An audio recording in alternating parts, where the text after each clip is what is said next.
कहानी हिरण के सींग। पुराने समय की बात है। एक जंगल में एक हिरण घूम रहा था। उसने एक तालाब देखा। उसने सोचा क्यों ना मैं थोड़ा रुककर इस तालाब का निर्मल और ठंडा पानी पी लूं। उसने पानी पीते पीते अपना प्रतिबिंब तालाब में देखा। उसने अपने बड़े बड़े सींगों का प्रतिबिंब पानी में स्पष्ट देखा। वे सुंदर शाखायुक्त थे। उसने अपने आप सोचा, वाह, मेरे सींगों का जोड़ा कितना सुंदर लगता है। वह अपने सींगों का प्रतिबिंब खड़े होकर देखता रहा। फिर उसका ध्यान अपनी टांगों की ओर गया। उसके पैर बड़े दुबले पतले थे। उसके पैर उसके सौंदर्य को घटा रहे थे। यह देख वह बड़ा उदास हुआ। वह सोचता रहा, मेरे पैर सचमुच बड़े ही भद्दे हैं। हिरण तालाब से पानी पी ही रहा था कि तभी उसके पीछे झाड़ियों के बीच खड़े एक बाघ ने उसको देख लिया। बाघ को हिरण में अपना स्वादिष्ट भोजन नजर आ रहा था। बस उस हिरण पर छलांग लगाने की देर थी।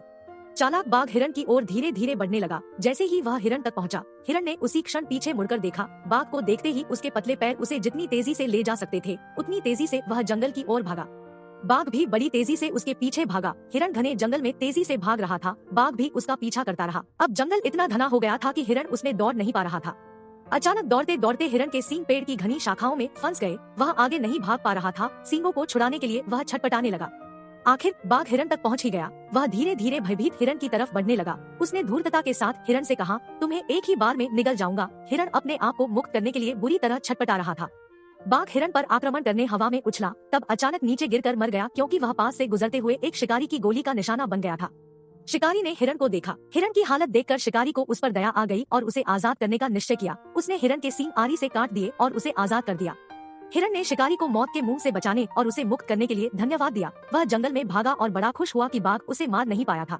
तो हमने इस कहानी से यह सीखा कि सुंदरता से गुण ज्यादा महत्वपूर्ण होता है। अगर आपको यह कहानी पसंद आई है, तब वीडियो को लाइक करें और चैनल को सब्सक्राइब करें और नई वीडियोस की नोटिफिकेशन पाने के लिए बेल आइकन को दबाना ना भूलें। इसके साथ ही आप कहानी के बारे में अपनी राय और किस प्रकार की कहानियां सुनना चाहते हैं, कमेंट्स में जरूर लिखें। आपके सपोर्ट से हमारा उत्साह बढ़ता है, ताकि हम आपके लिए इस तरह की मनोरंजक कहानियां आगे भी लाते रहें।